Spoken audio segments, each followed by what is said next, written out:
Bueno, empezando con los medicamentos antihipertensivos, tenemos 5 de primera línea que te decía en el libro. Son los bloqueantes beta-adrenérgicos, los diuréticos, las tiazidas, los ARA2, los antagonistas de calcio y los IECA. Aquí se muestran las relaciones o las combinaciones posibles de los fármacos antihipertensivos. En línea verde, las combinaciones que son recomendadas. En línea verde, pero entrecortada, las combinaciones que son recomendadas, pero que tienen limitaciones. En línea negra, las combinaciones que no son tan recomendadas. Y en línea que son recomendadas, pero no están estudiadas. Y en línea roja, las que no son recomendadas. Entre los otros antihipertensivos están los antagonistas alfa-adrenérgicos, los agonistas alfa-2 adrenérgicos, los moduladores de receptores imidazolínicos, los antagonistas de los receptores de aldosterona y los inhibidores de la renina. Empezando con los inhibidores de la enzima convertidora de angiotensina, se los puede dividir en 3 grupos. Uno, que son los inhibidores que contienen un grupo sulfidrilo y que están estructuralmente relacionados con el captopril. El segundo grupo, que son los inhibidores que contienen un grupo dicarboxilo y están estructuralmente relacionados con el enalapril, como son el benazapril, el cilazapril, el alapril, el quinapril, y los otros que vemos aquí. El tercer grupo son los inhibidores que contienen un grupo fosfato y que están estructuralmente relacionados con el fosinopril.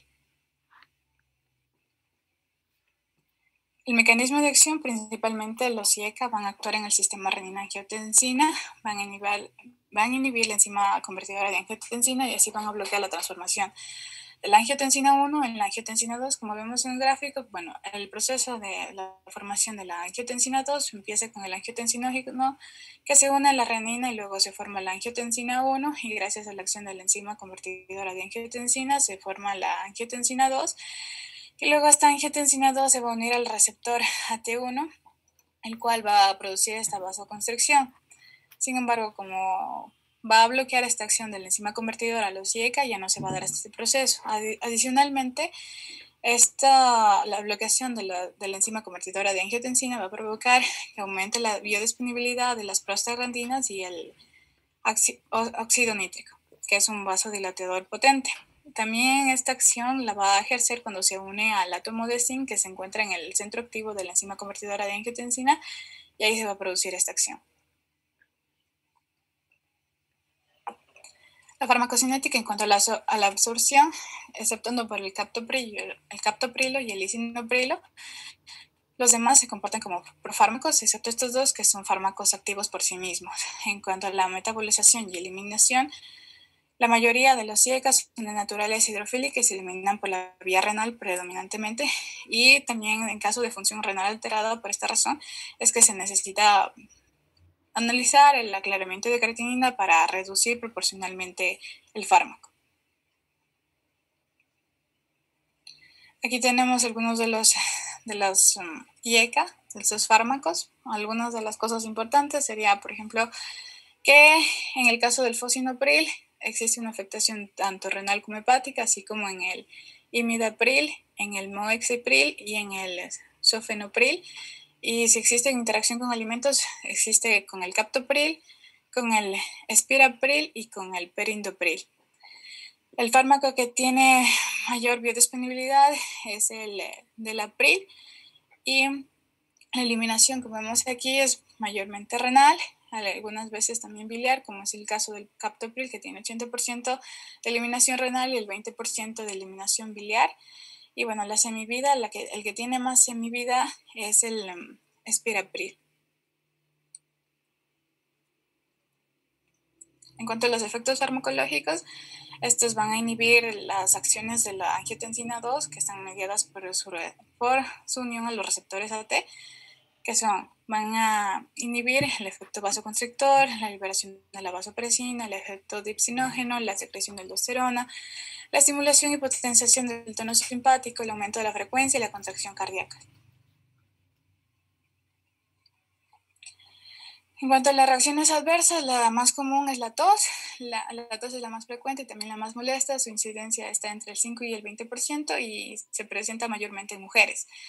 También se puede presentar angioedema, hipotensión, hiperpotasemia, neutropenia e insuficiencia renal aguda. En cuanto al angioedema, solo afecta al 0.1 o al 0.2 de los pacientes, puede ocasionar la muerte por insuficiencia respiratoria. En cuanto a la hipotensión, los pacientes con insuficiencia cardíaca son más susceptibles y que tienen hipertensión grave, además de niveles de renina elevados. La hiperpotasemia puede ocurrir cuando se puede suplementar esto con fármacos suplementados con potasio. La neutropenia se da poco, es muy poco frecuente, menor al 0.02%. En cuanto a la insuficiencia renal aguda, puede ocurrir en pacientes tratados con IECA que tengan una estenosis bilateral de la arteria renal. En cuanto a las interacciones farmacológicas, que si se administra juntamente con los AINE, con los antiinflamatorios no esteroides, puede reducir el efecto hipotensor de los IECA al inhibir la síntesis de las prostaglandinas. Si se administra con antiácidos, esto puede reducir la absorción de los IECA y no se recomienda su uso simultáneo. En cuanto si es que se administra con diuréticos ahorradores de potasio, se puede exacerbar la hiperpotasemia, incrementar las concentraciones de digoxina y litio que se pueden producir reacciones cutáneas. Y si se administra con diuréticos vasodilatadores, puede modificar la actividad simpática. Las aplicaciones terapéuticas de estos, principalmente para la hipertensión esencial, pero también se puede tratar la insuficiencia cardíaca, el infarto del miocardio y la nefropatía diabética. En cuanto a la acción de los IECA en la hipertensión, se da una disminución de las presiones arterial media, sistólica y diastólica, y por tanto una reducción de la resistencia arterial sistémica. Se normaliza la presión arterial en un 50% aproximadamente de los pacientes. Esto puede variar en función del fármaco, las dosis y las combinaciones. Como el mecanismo de acción es que se relaciona con la inhibición de la síntesis de la angiotensina 2 y se estimula la secreción de las prostaglandinas, por esto se reduce la presión arterial. También otra de las acciones es que van a mejorar el remodelado vascular y cardíaco y la disfunción endotelial asociada a la hipertensión. Otros fármacos son los antagonistas de los receptores de la angiotensina 2. Esto se puede dividir en dos grupos químicos, los bifeniltetrazoles y los no bifeniltetrazoles. Entre los primeros están los sartán, valsartán, irbesartán, olmesartán, candesartán, y en los segundos el leprosartán y el telmisartán. El mecanismo de esto es que van a bloquear la activación de los receptores tipo 1 de la angiotensina 2. Estos van a estar presentes especialmente en la corteza adrenal, lo que va a inhibir la vasoconstricción y la producción posterior de la aldosterona, y luego de esto se va a reducir la resistencia periférica. Así se va a disminuir la volemia y se va a dar lugar a un descenso de la presión arterial. Así funcionan estos fármacos. Otra de los mecanismos es que la vía de señalización MAPK va a disminuir la actividad de los efectos antiproliferativos y reductores del crecimiento celular. Como ya vemos aquí en el gráfico, la angiotensinógeno se combina con la renina para formar la angiotensina 1, luego viene la enzima convertidora de angiotensina para convertir la angiotensina 1 en angiotensina 2, y aquí donde vemos el punto rojo es donde van a actuar estos fármacos, los antagonistas de los receptores de la angiotensina, en estos receptores AT1, y cuando actúen en esto se va a producir una vasodilatación porque estos van a encargarse de la vasoconstricción. Entonces cuando se inhibe esto se va a dar una vasodilatación. Otra de las cosas es que el telmisartán y el irbesartán van a estimular los receptores de los proliferadores de los peroxisomas, y esto va a producir un efecto antiinflamatorio. También van a mejorar la disfunción endotelial asociada a la hipertensión, la dislipidemia y la diabetes. Y los receptores AT2 parecen estimular la síntesis del óxido nítrico, lo que aumenta la concentración del GMP cíclico, y estimulan la fosfotirosinasa fosfatasa, lo que inhibe la proliferación celular. En cuanto a la farmacocinética, tenemos primero el paso de la absorción. Se administran por vía oral, pero tiene baja absorción intestinal. Presentan elevada unión a las proteínas plasmáticas mayor al 90%, un pasaje moderado a través de las barreras, como es la barrera de la placenta, y la metabolización y excreción se van a metabolizar a nivel hepático, principalmente el losartán y el irbesartán, a través del citocromo CYP12-9, y se excretan hacia el polo biliar del hepatocito. La tasa de excreción renal es moderada, la vida media es de 5 a 10 horas y el intervalo interdosis es aproximadamente de 12 a 24 horas. Aquí tenemos algunas características farmacocinéticas de estos fármacos, como por ejemplo tenemos que sí puede existir una afectación por insuficiencia renal hepática. El caso del leprosartán se produce afectación por insuficiencia renal y también hepática. En cuanto a la interacción con alimentos, el leprosartán sí tiene esa interacción, así como el telmisartán y el valsartán. La semivida, el que tiene mayor semivida es el telmisartán y el que tiene mayor biodisponibilidad es el irbesartán. Los efectos farmacológicos se pueden dividir en 3 grupos, son los que bloquean selectivamente los receptores AT1, los que bloquean los receptores AT2 y el tercero, los que antagonizan de manera similar ambos tipos de receptores. Entonces, así se va a dar que se van a inhibir de manera selectiva las acciones de la angiotensina 2, como por ejemplo la contracción de las células musculares lisas, la sed, la liberación de vasopresina por el hipotálamo, la secreción de la aldosterona, la liberación de catecolaminas por la médula suprarrenal, la estimulación transmisión adrenérgica, el aumento del tono simpático, cambios en la diuresis y la natriuresis y el crecimiento y la proliferación de diversos tipos celulares. En conclusión, los efectos farmacológicos serían estos: disminución de la resistencia periférica total, disminución de la presión arterial, reducción de la hipertrofia cardíaca, disminución del remodelado arterial, el aumento del flujo sanguíneo renal y un aumento moderado de la diuresis y natriuresis. En cuanto a las reacciones adversas que pueden tener estos fármacos, es la hipotensión y la hiperpotasemia. Además, otras cosas que se pueden dar es la oliguria y la azoemia, así como la insuficiencia renal aguda. La hiperpotasemia en pacientes con nefropatía, en pacientes que toman complementos de potasio, diuréticos ahorradores de potasio, y rara vez se asocia estos fármacos con la tos seca o el angioedema. En cuanto a las interacciones farmacológicas, si es que existe un tratamiento previo con dosis elevadas de diuréticos, puede ser que exista una depresión del volumen y riesgo de hipotensión cuando se inicia el tratamiento con estos fármacos. Si es que se han administrado diuréticos ahorradores de potasio, suplemento de potasio, sustituidos de la sal que contengan potasio, se puede dar una hiperpotasemia. Si es que se administra conjuntamente con el litio o con los IECA, puede haber incrementos reversibles en las concentraciones séricas de litio e incluso pueden haber efectos tóxicos. Cuanto a las aplicaciones terapéuticas, es el tratamiento de la hipertensión arterial. También puede ser usado para el tratamiento de la insuficiencia cardíaca, tratamiento de la enfermedad renal en pacientes con diabetes tipo 2. También se puede utilizar para reducir la morbilidad cardiovascular en situaciones de hipertensión, diabetes e insuficiencia cardíaca, y también para la reducción de la hipertrofia ventricular izquierda. Otros de los fármacos son los inhibidores de la renina. Estos van a tener su mecanismo de acción así: se van a unir directamente al centro catalítico de la renina y de la prorenina para inhibir la capacidad de convertir el angiotensinógeno en angiotensina 1, como vemos en el gráfico. Después que se une la angiotensinógeno con la prorenina, se va a formar la angiotensina, y es aquí donde actúa este fármaco y no se da toda esta cascada luego de convertir la angiotensina 1 en angiotensina 2. Por eso existe una disminución de esa concentración plasmática de la angiotensina 1 y la angiotensina 2.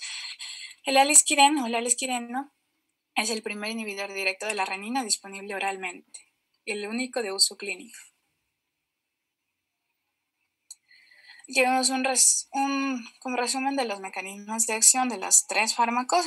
Tenemos el inhibidor directo de la renina, que va a impedir que el angiotensinógeno se convierta en angiotensina 1, inhibiendo todo este proceso posterior. Luego tenemos aquí los IECA, que van a actuar sobre la enzima convertidora de angiotensina, impidiendo que la angiotensina 1 se convierta en angiotensina 2. Y aquí los ARA, que van a actuar sobre el nivel de los receptores AT1, que van a impedir que se unan con estos y así impedir todas las acciones del sistema de la renina-angiotensina. Cuanto a la farmacocinética, como el alisquireno es el único fármaco que se usa clínicamente, se da que la concentración en los tejidos de este fármaco va a ser similar a la del plasma, excepto por el hígado y el riñón, en donde va a ser mayor esta concentración. La unión a proteínas es del 50%, La concentración plasmática máxima se alcanza entre 2 a 4 horas. La semivida es de 23 a 36 horas. La biodisponibilidad es del 2.7%, se da por eliminación renal en un 10% y eliminación biliar en un 90%. Afectación por insuficiencia renal no existe, tampoco para la hepática. La dosis es de 75 a 300 miligramos por día y sí existe otra interacción con alimentos. Cuanto a las reacciones adversas, puede dar hipotensión, hiperpotasemia, así como otras reacciones son la cefalea, dolor abdominal, diarrea, náuseas, fatiga y dolor de espalda. Las aplicaciones terapéuticas, principalmente el tratamiento de la hipertensión arterial, el efecto hipertensivo podría prolongarse hasta más de 24 horas. Otros fármacos son los antagonistas del calcio. Estos van a dividirse en tres, que son las dihidropiridinas, las fenilalquilaminas y las benzodiazepinas. Dentro de las dihidropiridinas está el amlodipino, el barnidopino, el felodipino, y de las fenilalquilaminas está el verapamilo y las de las benzodiazepinas está el diltiazem.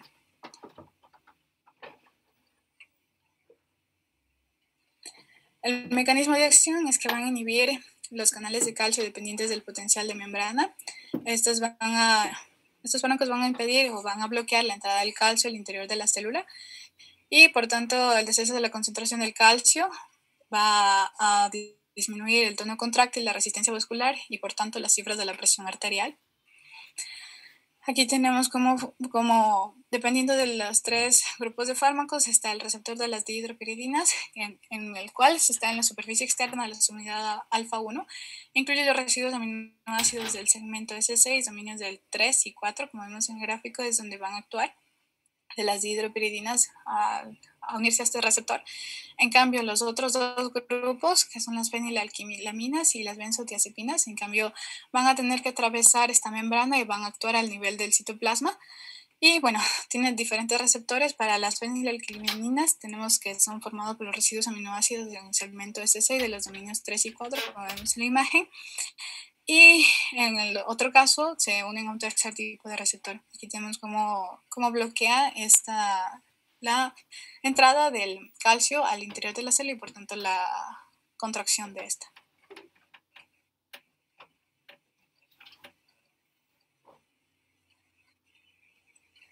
En cuanto al efecto antihipertensivo que tienen los antagonistas del calcio, van a disminuir el flujo de entrada del calcio en las células de la musculatura lisa vascular, lo que va a producir una vasodilatación arteriolar potente que va a reducir las resistencias vasculares periféricas y por tanto la presión arterial. Van a revertir también la hipertrofia cardíaca y la vascular. En cuanto a las dihidropiridinas, van a tener mayor capacidad vasodilatadora y por tanto una reducción rápida de la presión arterial. El verapamilo y el dialdazem van a tener una vasodilatación, tanto efectos inotrópicos, cronotrópicos y dromotrópicos negativos, lo que significa que van a disminuir todos estos efectos.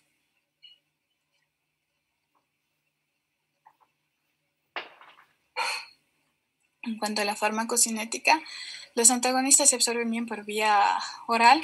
O sea, tienen lo que sí es que tienen un importante efecto de primer paso hepático y por eso se reduce la biodisponibilidad al 50%.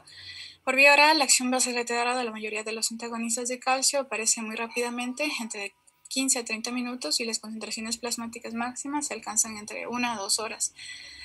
Se unen en un 78-99% de proteínas plasmáticas y se distribuyen ampliamente y pueden atravesar tanto la barrera de la placenta como la hematoencefálica.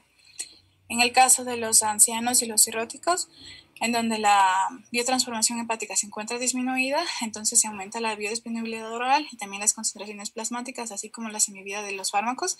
Por esto, se debe iniciar el tratamiento en estos pacientes con la mínima dosis y luego se debe incrementar de forma gradual conforme reacciona el paciente. Las reacciones adversas de estos fármacos pueden ser reacciones adversas digestivas, como son náuseas, vómitos, estreñimiento, especialmente con el verapamilo. Las neurológicas puede ser sedación, depresión, parestesias o mareos. Cardiovasculares, por la acción cardiodepresora puede haber bradicardia, bloqueo atrioventricular, disfunción sinusal, insuficiencia cardíaca, y por la acción vasodilatadora puede que exista enrojecimiento cutáneo mareos, cefaleas, congestión nasal, palpitaciones, hipotensión y fatiga. En cuanto a los efectos cardiodepresores, son más frecuentes con el verapamilo y el diazepam. Y se puede dar un edema pretibial, el cual se produce porque existe una vasodilatación de las arteriolas precapilares, también una vasoconstricción refleja postcapilar. Esto en conjunto va a aumentar la presión capilar hidrostática y va a facilitar la extravasación del líquido hacia el espacio extravascular, y así se produce este edema pretibial. Las contraindicaciones son en qué pacientes no se debe administrar: en pacientes con bradicardia, con bloqueo atrioventricular avanzado, con hipotensión arterial, cuando la presión sistólica es menor a 90 miligramos de mercurio, cuando existe una disfunción ventricular o cuando existe un infarto de miocardio reciente. El verapamilo y el TCM no se puede. Están contraindicados en pacientes con flúter o fibrilación auricular asociados a síndrome de Wolff-Parkinson-White. Las interacciones farmacéuticas es que cuando se utilizan con un beta bloqueante puede aumentar los efectos cronotrópicos negativos o causar un bloqueo atrioventricular. Cuando el dialdecim y el verapamilo van a inhibir el citocromo 3 o CpG3A4 y van a interferir con otros substratos del sistema enzimático. Cuando se administra con artobastina y simvastina puede interaccionar negativamente, incrementando los efectos adversos, y el verapamilo puede incrementar en forma sustancial la concentración plasmática de digoxina en un 60 o 80%.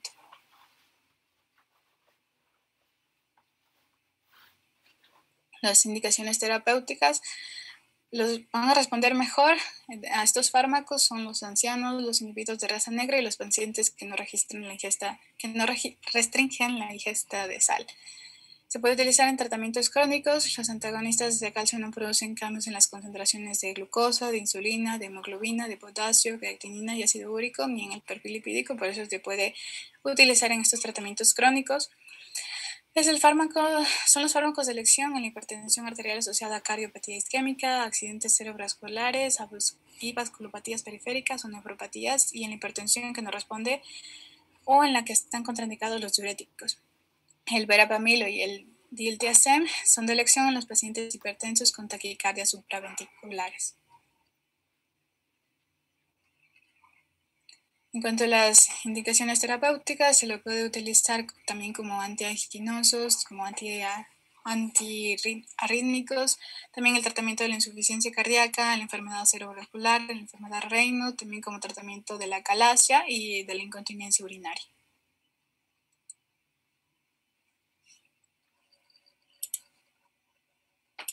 Bueno, ahora vamos a seguir con los bloqueadores. Los efectos farmacológicos de estos inicialmente van a aumentar la capacitancia venosa y a reducir la resistencia arteriolar. A largo plazo va a haber una vasodilatación persistente, la frecuencia cardíaca y la actividad de la renina plasmática vuelven a la normalidad, y los bloqueadores alfa-1 causan hipotensión postural, que son una de las reacciones adversas, reducen las concentraciones plasmáticas de triglicéridos y colesterol de LDL total y aumentan el colesterol HDL.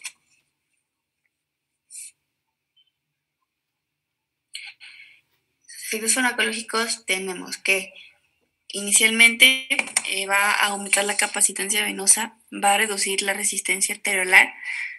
Eso está repetido, perdón, lo puse 2 veces, perdón, pásale por favor. Qué susto. Pásale por ahí. ¿Cómo que se repite? No, la siguiente, por favor. ¿Y la otra? Eso, ahí sí.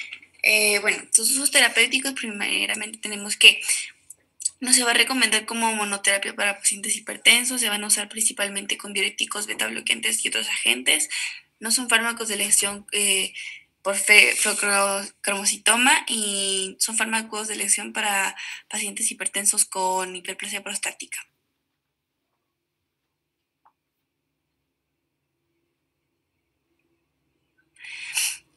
Como efectos adversos tenemos principalmente que, como si se usa la doxazosina en monoterapia para la hipertensión, va a aumentar el riesgo de desarrollar una insuficiencia cardíaca congestiva.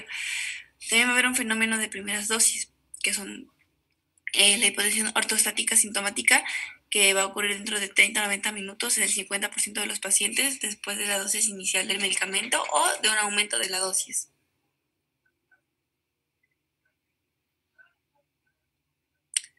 Beta bloqueadores. Pásale.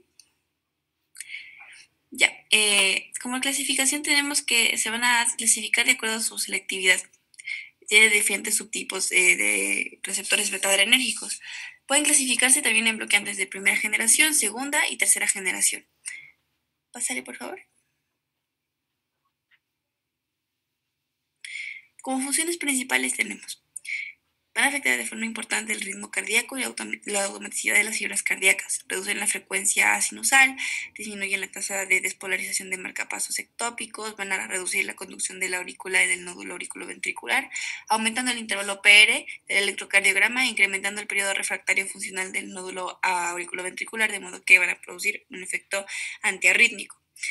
Estos beta bloqueadores van a disminuir la presión arterial en los pacientes que son hipertensos, pero no suelen reducirla en individuos normotensos.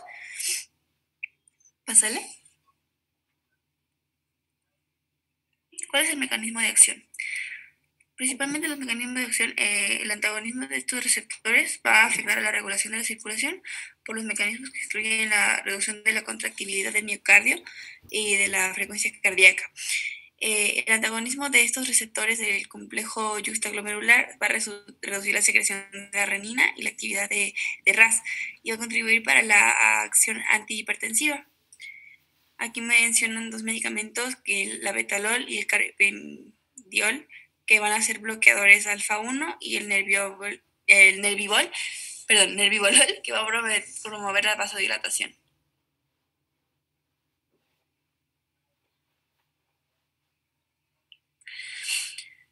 Las diferencias farmacodinámicas. Tenemos principalmente que los beta bloqueadores van a variar en la selectividad del subtipo de receptor beta 1 y en la presencia de actividad antagonista parcial o simpático-mimética intrínseca y la actividad vasodilatadora.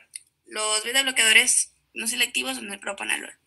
Los bloqueadores beta 1 sin actividad simpático-mimética intrínseca son el atenolol, el bisoprolol, metoprolol. Los fármacos con actividad simpático-mimética intrínseca también son el pindolol y el samoterol, y los vasodilatadores son el carvedilol y el nervibolol. ¿Cuáles son las diferencias farmacocinéticas aquí? Los beta bloqueadores lipofílicos, por ejemplo, el metoprolol, el bisoprolol, el carvedilol, el propanolol, van a tener una eficacia antirrítmica mayor a los compuestos hidrófilos, que son el atenolol, el nadolol y el abetalol. Tienen vidas medias plasmáticas cortas y requieren más de dosis diarias. Son el metoprolol, el propanolol y el carvedilol. El bisoprolol y el nervibolol van a alcanzar los mínimos suficientes de dosis con solamente consumirlo una vez al día. La eficacia. La eficacia en hipertensión, el atenolol, por ejemplo, no reduce la presión arterial central tan efectivamente como cuando se mide en la arteria braquial usando un manguito estándar, pero a diferencia del bisoprolol y el carvedilol y el metoprolol, no hay como que ensayos positivos de que esto ha sido como que suficientemente eficaz. Los efectos adversos.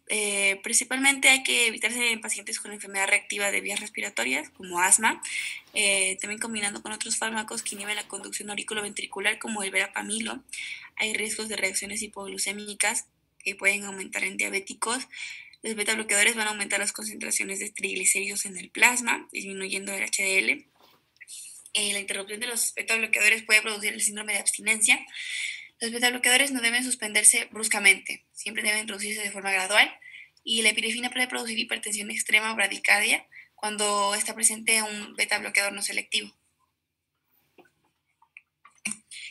Usos terapéuticos. Principalmente los beta bloqueadores van a provocar terapia eficaz para poblaciones que pueden tener una menor respuesta antihipertensiva a los betabloqueadores. Los betabloqueadores no causan la retención de sal y de agua y la administración de un diurético que no es necesaria para evitar un edema. Los betabloqueadores usualmente no causan la retención de sal y agua. Ya. Se repitió. Y la combinación de un betabloqueador con un diurético o un vasodilatador es efectiva para pacientes que requieren un tercer fármaco. Vamos con los antagonistas adrenérgicos. Tenemos la dexmedetomidina, que es un antagonista selectivo para el receptor adrenérgico, para sedación a corto plazo en adultos que están con enfermedades críticas. La dosis inicial se recomienda es principalmente de 1 miligramo por kilogramo para administrar durante 10 minutos, seguido de la infusión de una velocidad de 0,2 a 0,7 microgramos por kilogramo por hora. Este medicamento está unido a proteínas que se metabolizan por el hígado y son conjugados de glucorino y metilo y se excretan por la orina. Y sus efectos secundarios generalmente son la hipotensión y la bradicardia, náusea, secada de boca, que son reacciones bastante comunes. Inhibidores duales de la angiotensina 2 y la... Pásale, por favor.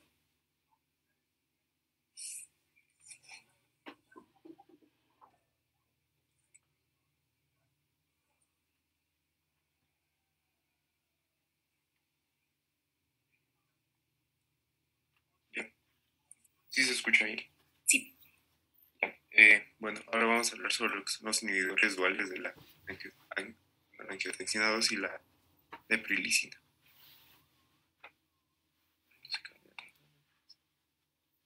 A ver. Bueno, respecto a estos, los inhibidores de la vasopeptidasa son compuestos que combinan la inhibición de la endopeptidasa neutra, por sus siglas EPN o neprilicina, y la ECA. También la enzima convertidora de la endotelina, por sus siglas C. La endopeptidasa neutra va a metabolizar los péptidos natriuréticos auricular, cerebral y tipo C y la bradicinina, lo que produce un aumento de sus acciones como vasodilatación, diuresis y natriuresis. Los inhibidores puros de la endopeptidasa neutra tienen una débil actividad antihipertensiva y además aumentan las concentraciones de angiotensina 2 y endotelina 1 que son metabolizadas por esta enzima. Por ello es necesario la combinación de un inhibidor de la endopeptidasa neutra y enzima convertidora angiotensina o también la enzima convertidora de endotelina, con objetivo de bloquear las acciones de la angiotensina 2 y la endotelina. El primer fármaco desarrollado, que era el omapatrilar, inhibe de manera dual la enzima convertidora de angiotensina y la endopeptidasa neutra. Bueno, estos inhibidores de la vasopeptidasa, al combinar en una sola molécula la capacidad de inhibir la ECA y la endopeptidasa neutra, pueden considerarse teóricamente fármacos eficaces en todo tipo de hipertensión. En situaciones de hipertensión asociadas a expansión de volumen, la inhibición de la endopeptidasa neutra produce un aumento en los niveles de péptidos natriuréticos, contribuyen a aumentar la natriuresis y a disminuir el volumen circulante. A pesar de que esta familia de fármacos tienen potenciales beneficios, efectos beneficiosos en este caso, y eficacia antihipertensiva demostrada, el omapatrilar fue retirado del mercado por comenzó a generar aumentos en lo que refería al angiodema. Este efecto se atribuyó principalmente a la acumulación de bradicinina y en menor medida a la sustancia P, también a la neurocinina. Estos hallazgos incitaron al desarrollo también de nuevos inhibidores de vasopeptidasa activos por vía oral, con perfiles diferentes, también centrados en una menor capacidad de inhibición de la endopeptidasa P y una mayor inhibición de la enzima convertidora de angiotensina que de la endopeptidasa neutra.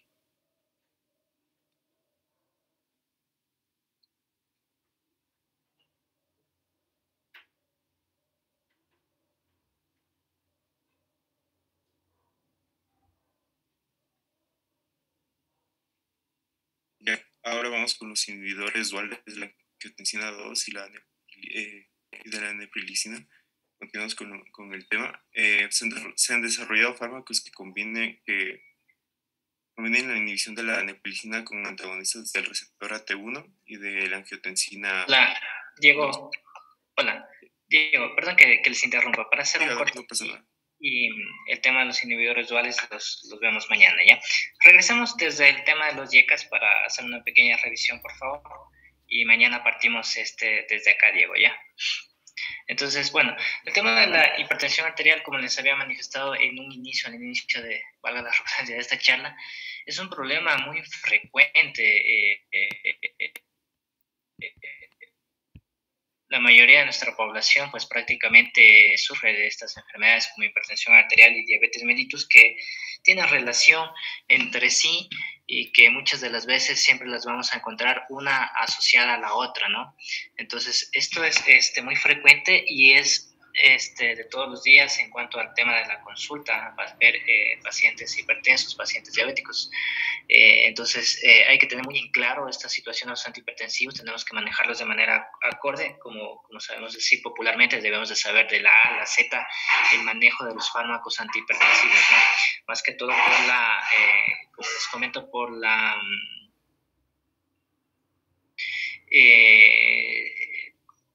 la frecuencia y por lo que es muy común el tema del uso de estos medicamentos. Bueno, entonces vamos a partir manifestando que el tema de la presión arterial pues hace relación al tema de la alteración del tono vascular. En este caso, ¿ustedes creen que va a ser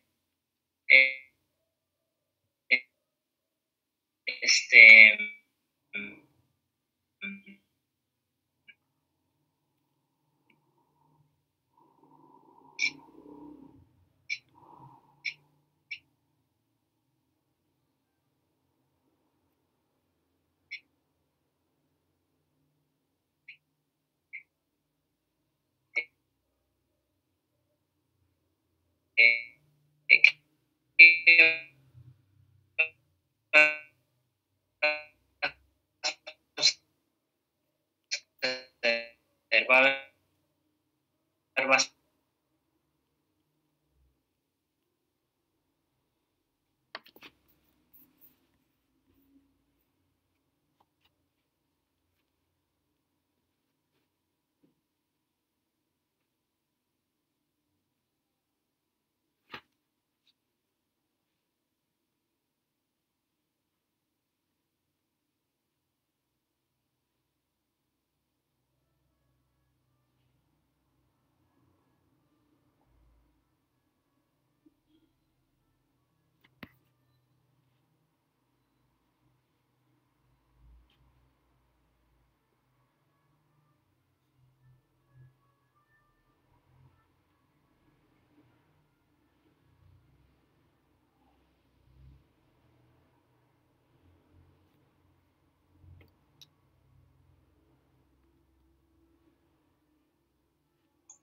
Ya, hola chicos, ahí creo que sí me escuchan, creo que ahí estamos con el tema de la conectividad. ¿Me confirman, por favor? Sí, aquí se la escucha. Ya, perdón, que estaba con inconvenientes. Bueno, les estaba diciendo que el tema de la hipertensión pues es un problema amplio y les estaba preguntando a ustedes que el tema de la hipertensión esencial tiene que ver más que todo con el tema del tono vascular, ¿no? En este tipo de circunstancias, ¿cómo creen ustedes que en un paciente hipertenso va a estar el tono vascular? ¿Va a estar vasopléjico o con vasoconstricción? Con vasoconstricción. Vasoconstricción. Ya, exacto. Entonces partamos desde ahí. Va a estar con vasoconstricción. Esta vasoconstricción está dada por diferentes mecanismos, ¿no? Y es acá en donde prácticamente van a actuar los diferentes antihipertensivos, haciendo que esta tonalidad vascular disminuya, por así decirlo, o provocando vasodilatación y de esta manera contrarrestando el tema de la hipertensión arterial como tal.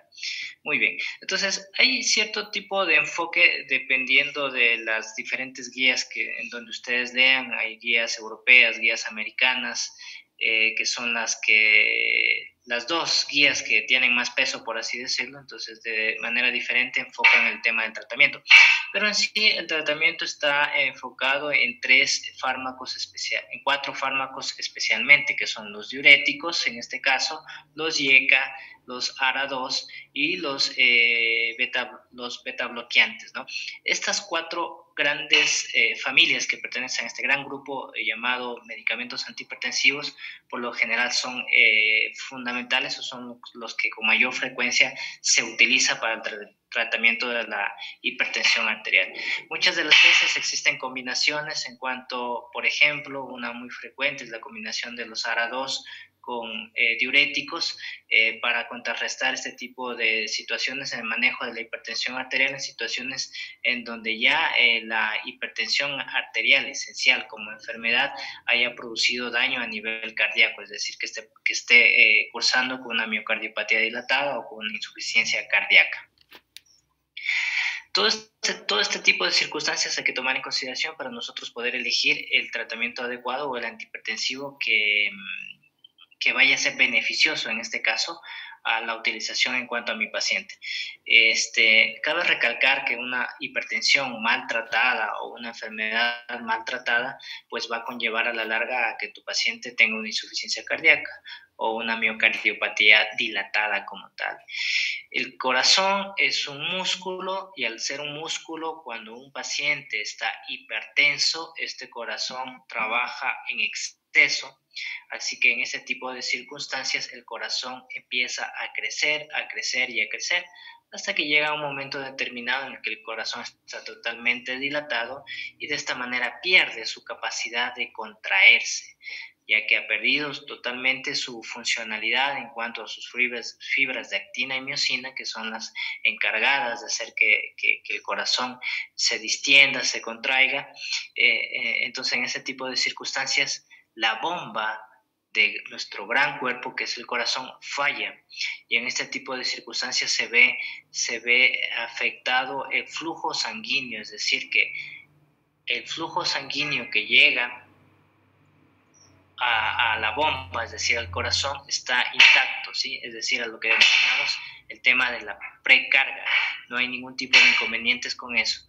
Entonces, al verse afectado la bomba, es decir, que la bomba de eyección que tiene nuestro cuerpo no va a eyectar la suficiente cantidad de sangre a todo el cuerpo, una se puede ver reflejada en situaciones como el tema de disnea, ¿no? O una hipoxia, pero es debido a esta insuficiencia cardíaca. Y otra, una mala perfusión sanguínea, es decir, que va a haber una disminución del aporte sanguíneo a las diferentes, a la economía de nuestro cuerpo, ¿no? Y finalmente, como nuestra bomba está fallando o no falla, el tema de la precarga, que es todo el volumen que llega antes a ser bombeado al corazón, se va a ir acumulando, se va a ir represando. Y esto se va a ver reflejado en unas situaciones de sobrecarga de volumen, los diferentes edemas, ascitis, edema pulmonar, que es muy frecuente acá, pero se da por esta situación, ¿no? Fallos de bomba, es decir, el corazón no tiene la suficiente capacidad de contraerse y de esta manera distribuir la sangre a lo largo de todo nuestro cuerpo, y eso se va reflejado en la acumulación de estos medicamentos.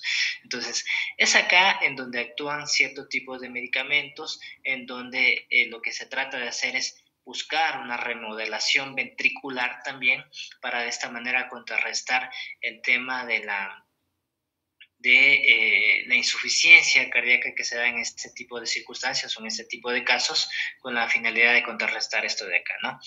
Entonces, lo que tenemos acá son los 3 medicamentos, los IECA, los ARA2, los beta bloqueantes y los diuréticos, que son los 4 medicamentos fundamentales en donde se basa todo este tipo de circunstancias, ¿no? Entonces tenemos los IECA. En este caso, Ana Camila, coméntame qué conoces sobre los IECA y cómo actúan estos medicamentos.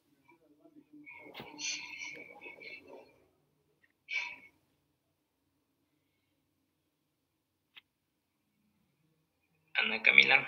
¿Ahí me escucha, Doc? Sí, te escucho, Ana Camila. Estos medicamentos no eran los que actuaban en el sistema renina-angiotensina y van a bloquear lo que es la transformación de lo que va a ser la angiotensina 1 en angiotensina 2. Ya. José, me estabas levantando la mano. Sí, Igor, ¿sí me escucha? Sí, sí te escucho. Igual son los medicamentos que inhiben la angiotensina, o sea que evitan que la angiotensina 1 se transforme en angiotensina 2, pero también inhibían la bradicinina, la cual era un vasodilatador. Entonces, al inhibir esta, pues, y al inhibir estimulaban, entonces, aumentaban la vasodilatación de los vasos. Y bueno, al inhibir, pues, la angiotensina 1 evitaban que se transforme en angiotensina 2 y se produzca la presión arterial. Ya, exacto. Sí, entonces, netamente actúa sobre la angiotensina 1. En ese tipo de circunstancias, pues, va a contribuir al tema mejorar el tema de la hipertensión, ¿no? Y aparte también tiene ese pequeño efecto vasodilatador que no es muy potente, pero lo tiene, ¿no? Entonces, en ese tipo de circunstancias, pues, hay que tomar en consideración esto. Eso es lo que hacen los YECA como tal. Ahora, los YECA también son medicamentos que por lo general son recomendables su uso en pacientes con insuficiencia renal, debido a que se los considera, aunque mucho más el tema de los ARA2, se los considera como medicamentos que al actuar a nivel del sistema renina-angiotensina no van a causar mucho más daño de lo que probablemente ya está causado, en este caso, el daño a nivel renal de los pacientes, ¿no? Entonces también se los recomienda en ese tipo de circunstancias. El efecto adverso más frecuente o más común de los YECAs, pues, son el tema de la tos, ¿no? Que es muy frecuente y que muchos de los pacientes incluso dejan de tomar este medicamento, dejan de tomar el Enalapril por este efecto adverso. Entonces, es muy frecuente en la población este tema de este efecto adverso como tal. Pero en eso valora o el tema de los YECAs. A la cabeza, un representante especial de los YECAs, pues tenemos el Enalapril, que es muy común y muy frecuente. Yo creo que todos tenemos un familiar o un vecino que nos comenta que está tomando Enalapril. Entonces, el Enalapril, ¿cuál sería la dosis máxima del Enalapril en este caso, Dani Jaciel?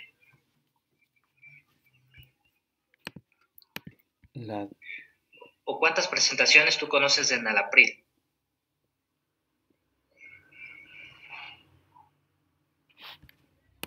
No conozco las presentaciones de Enalapril. Ya. ¿Alguien que conozca la dosis máxima de Enalapril? Yo, doctora, podría venir en dosis de 5 miligramos, 10 miligramos y también de 20 miligramos, y pues eso cuando viene en sólido oral, y también puede venir en líquido parenteral, que era 1.25 miligramos sobre mililitro, y bueno, esas son básicamente las que hay en el país de presentación, y ambas se pueden aplicar una vez al día. Ok, la dosis máxima en este caso por vía oral es 20 miligramos al día, ¿no? Tú tienes que, en este caso, tanto los medicamentos antihipertensivos como los antidiabéticos, como siempre he manifestado, son medicamentos regulables.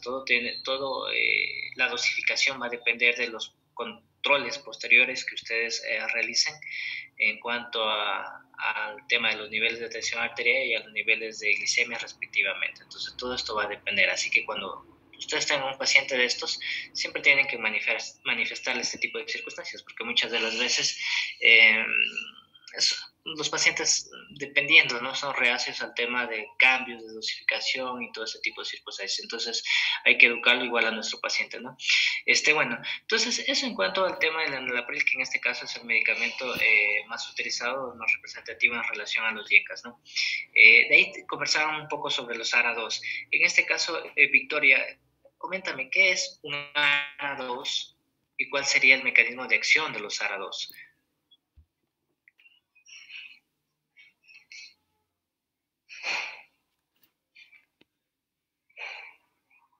Los ARA2 nos decía que estos iban a bloquear hasta los receptores de la angiotensina, a los receptores tipo 1 de la angiotensina 2, y entonces iban a quedar inhibidas más o menos como las señales intracelulares que iban a relacionarse con el aumento de la concentración del calcio intracelular.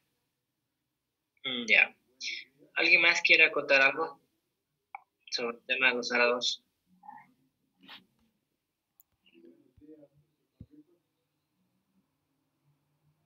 También tenían efecto vasopresor y liberador de aldosterona. Ya, también tienen ese efecto, ¿no?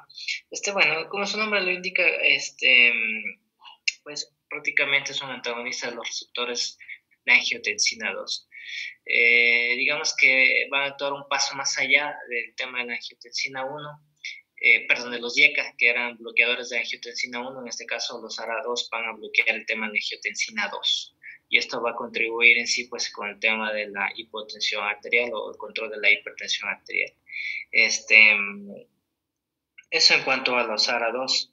De ahí hay cierto tipo de circunstancias en cuanto a los efectos adversos, son menores en relación a los IECA.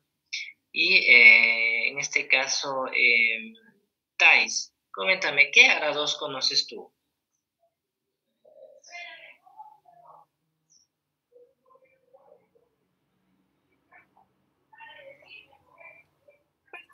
¿Me podría repetir la pregunta? Sí, Thais, te preguntaba, mejor dicho, ¿qué ARA2 conoces tú?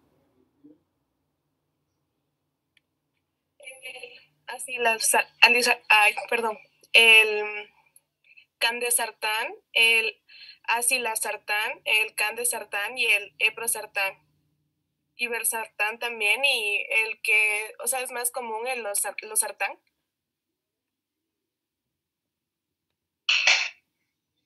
Ya, bueno, los que nombró Thais son algunos de los ARA2 en este caso. Los sartán, ibersartán, candesartán, entre los más conocidos, ¿no?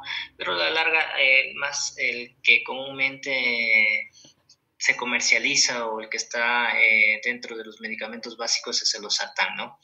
El losartán es un medicamento muy inocuo para la utilización para controlar el tema de la presión arterial.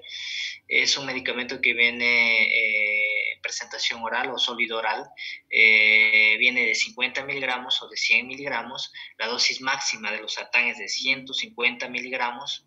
Muchas de las veces hay algunas situaciones en cuanto al manejo por medicina interna que especifican que la dosis máxima es de 100 miligramos, pero si ustedes se ponen a leer, la dosis máxima puede llegar a 150 miligramos en este caso, ¿ya?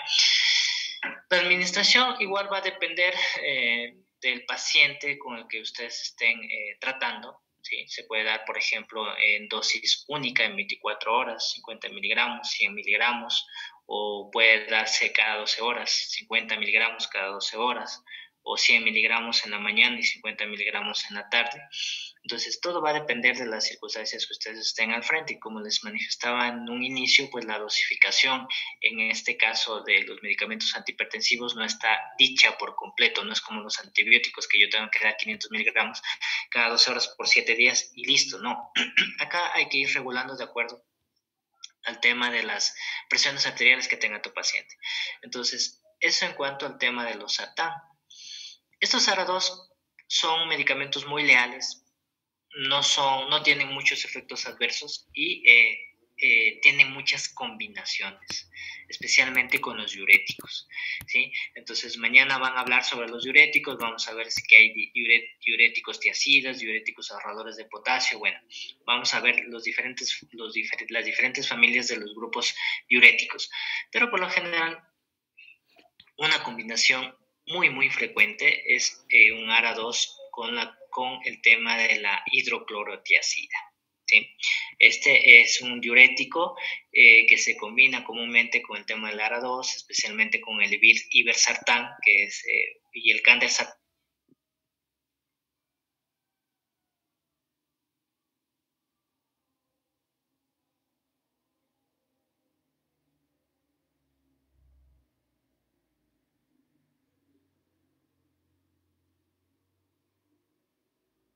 Bueno, les estaba manifestando que es una combinación muy frecuente el tema del ibersartán y el candesartán con la hidroclorotiazida. Y más que todo para enfocados en un tratamiento dual ¿sí? Es decir, no solo contrarrestar el tema de la hipertensión arterial, sino era lo que les manifestaba previamente, también contrarrestar el tema de la insuficiencia cardíaca. Entonces acá la hidroclorotiazida juega un papel importante, ya que va a provocar el tema de forzar la diuresis y de esta manera va a disminuir la precarga, ¿sí? Como les decía en este caso, con la finalidad de evitar la acumulación de líquidos, especialmente en pacientes con insuficiencia cardíaca avanzada. Entonces, esa sería la combinación de estos. Muy bien. Eso en cuanto a los medicamentos ARA2. De ahí tenemos el tema de los beta bloqueantes. En cuanto a los beta bloqueantes, ¿qué nos podrías decir en este caso, Brian Cruz?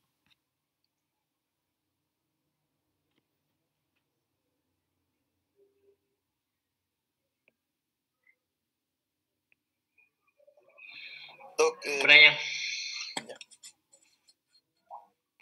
Bueno, estos nos mencionaba que van a actuar interrumpiendo lo que es la acción, va a ser principalmente de la noradrenalina, que va a ser principalmente en lo que es el músculo del corazón, en los músculos lisos y en los órganos.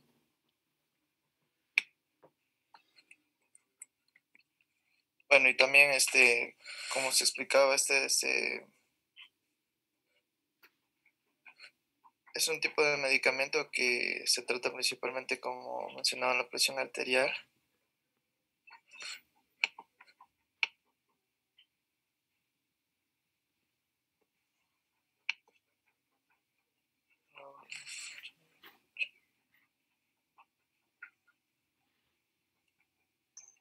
Hola, ¿se me escucha? Sí, te escucho, Brian. Ya. No, bueno, como le decía, que iba a ser también a regular lo que es principalmente lo que son sustancias como es las catecolaminas, como son la adrenalina, noradrenalina. Bueno, van a aplicar su acción en estos receptores adrenérgicos. Ya, Yoli, ¿me querías decir algo?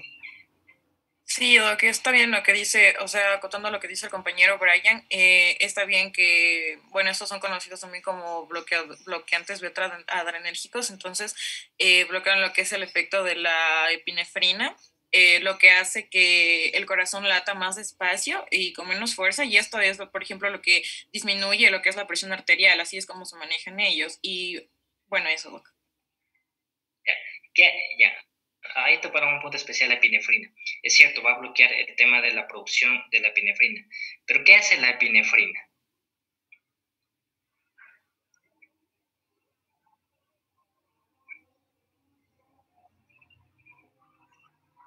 ¿Yo también, Doc? ¿Yo mismo? Sí, gustas.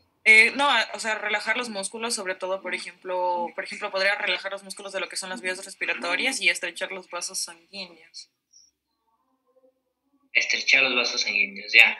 A ver, si bien es cierto, la epinefrina, o también denominada adrenalina, como ustedes la conozcan, lo que tiene un efecto principalmente, sobre todo de vasoconstricción. Entonces, por esta razón es que la epinefrina es un vasoconstrictor potente y, por ejemplo, nosotros lo utilizamos en pacientes que estén con un shock distributivo, shock séptico, en donde existe vasoplejía de los vasos, ¿sí?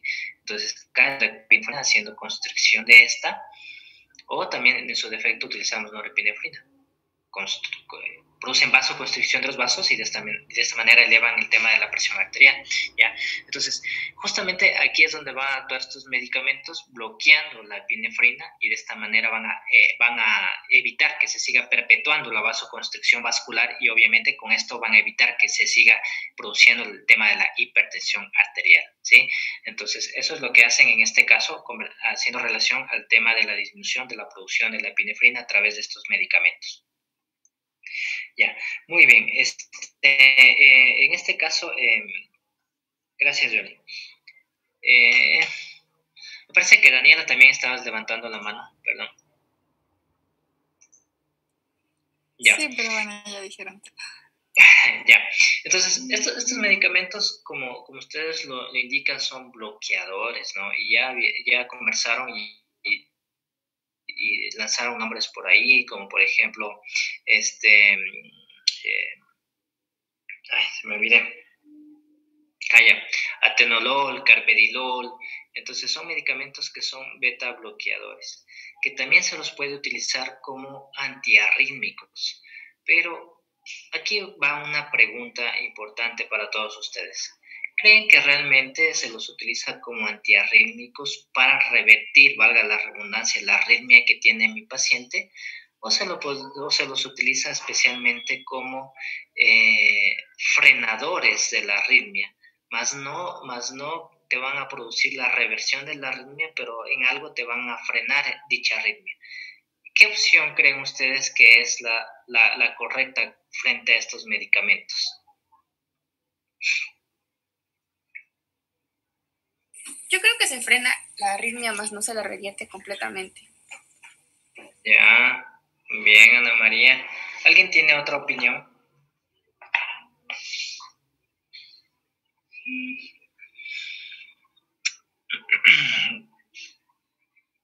Ya, a ver, chicos.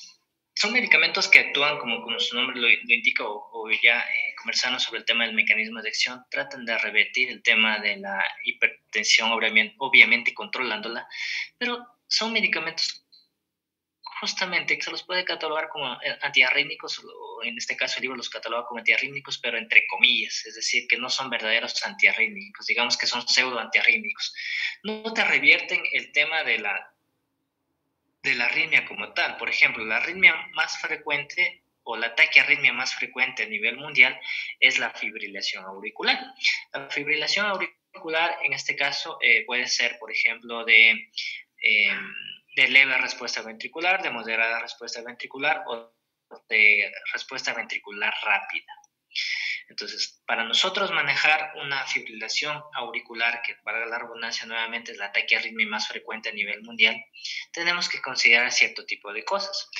Por ejemplo, si yo tengo una fibrilación auricular de respuesta ventricular leve, quiere decir que mi frecuencia cardíaca no va a estar más allá de 80 latidos por minuto. Si yo tengo una fibrilación auricular de respuesta ventricular moderada, las frecuencias cardíacas no van a superar los 100 latidos por minuto. Y si yo tengo una fibrilación auricular de respuesta ventricular rápida, mis frecuencias cardíacas sí van a estar más de 100 latidos por minuto, que inclusive pueden llegar a 150, 180, bueno. Para yo tratar esta fibrilación auricular, todo va a depender. En este caso, tenemos una cardioversión farmacológica y una cardioversión eléctrica. Cuando yo decido irme por una de las dos, cuando yo tengo una fibrilación auricular de respuesta ventricular rápida y tengo descompensación hemodinámica quiere decir paciente con hipotensión arterial, en este caso no voy a echar mano a la cardioversión farmacológica porque mi paciente está inestable hemodinámicamente. Entonces, en ese tipo de casos tengo que echar mano de la cardioversión eléctrica, es decir, tengo que cardiovertir, tengo que coger el aparato de cardioversión, que es el aparato que ustedes ven en todas las series, con las paletitas y todo esto. Entonces, tengo que prácticamente transmitir electricidad, en este caso joules, a través del cuerpo para, en ese tipo de circunstancias, poder resetear, por así decirlo, al corazón, y de esta manera nuevamente el impulso eléctrico se inicia en el nódulo sinusal, ¿no? Entonces, esa sería una de las razones para yo poder elegir la cardioversión eléctrica. La cardioversión farmacológica, por ejemplo, tengo medicamentos que sí son antiarrítmicos como la amiodarona, que es un medicamento igual muy utilizado en el medio y que se lo utiliza con bastante frecuencia en el tema de las arritmias cardíacas, ¿no? Entonces, si mi paciente tiene una fibrilación auricular, pero no tiene descompensación hemodinámica, es decir, no está hipotenso, no está chocado, tranquilamente puede utilizar el tema de estos medicamentos que son antiarrítmicos a la cabeza de la amiodarona. Pero si mi paciente igual tiene una fibrilación crónica, y tiene una fibrilación auricular de respuesta ventricular moderada, puede utilizar estos beta bloqueantes como medicamentos, más no para revertir la arritmia cardíaca que él tiene, sino más bien para controlar la frecuencia. Al ser medicamentos beta bloqueantes, también tienen la capacidad de reducir el inotropismo, en este caso, del corazón, es decir, van a frenar la frecuencia cardíaca, es decir, que te van a mantener con frecuencias cardíacas por debajo de 100, y de esta manera esta arritmia que estamos conversando en este ejemplo, que es la fibrilación auricular, no se va a disparar más allá de 100, pero es debido a estos medicamentos, a los beta bloqueantes. Entonces hago énfasis nuevamente en que los beta bloqueantes te pueden frenar la frecuencia cardíaca, pero más no te van a controlar la arritmia, porque tu paciente va a seguir fibrilando. Ahora, ¿cuándo decimos que mi paciente está beta bloqueado? ¿Sí? Nuevamente, el tema de los beta bloqueantes te sirven para frenar la frecuencia, pero hay un cierto número del valor de la frecuencia en donde tú puedes decir, ¿sabes qué? Yo ya lo tengo bloqueado a este paciente, bloqueado en relación a frenado la frecuencia.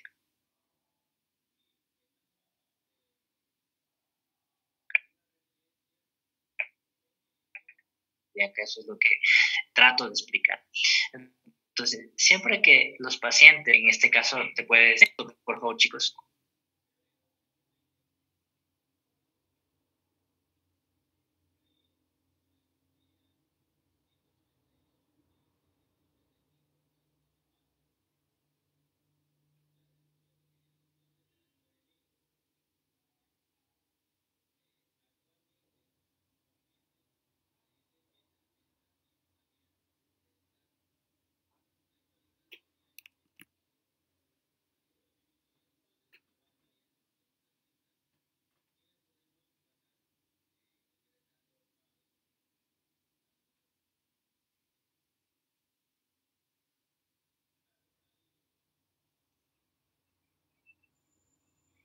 Ya, entonces, como les decía, ahí recién nosotros vamos cuando tengamos esta frecuencia cardíaca que no supera más allá de los 60 latidos por minuto, ahí recién vamos a decir con seguridad que mi paciente está beta bloqueado o está bloqueado. Pero este sería, aparte del plus de manejar o contrarrestar la hipertensión arterial, sería un plus adicional que tienen estos medicamentos, que son los beta bloqueantes, de frenar la frecuencia cardíaca. Y para esto, por ejemplo, existen beta bloqueantes cardioselectivos y no selectivos, que son los que en este caso enumeraron, ¿no?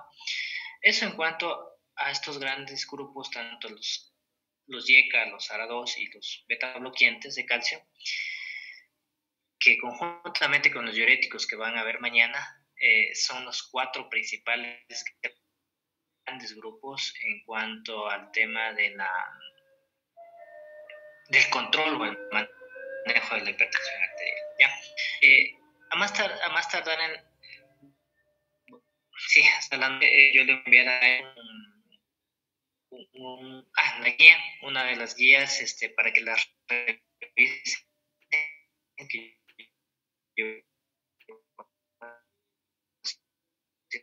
es una guía que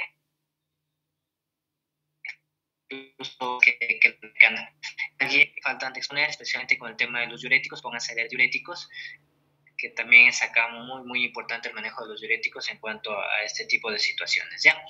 Eso, chicos. ¿Alguna pregunta sobre todo esto que hemos conversado el día de hoy?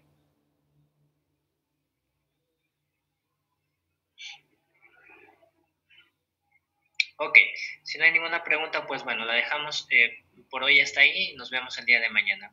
¿De acuerdo? Sí, Kevin, dime. ¿Puedo quedar con un ratito al final? Claro. Ya, listo, chicos, con los demás hasta mañana. Muchas gracias, doctor.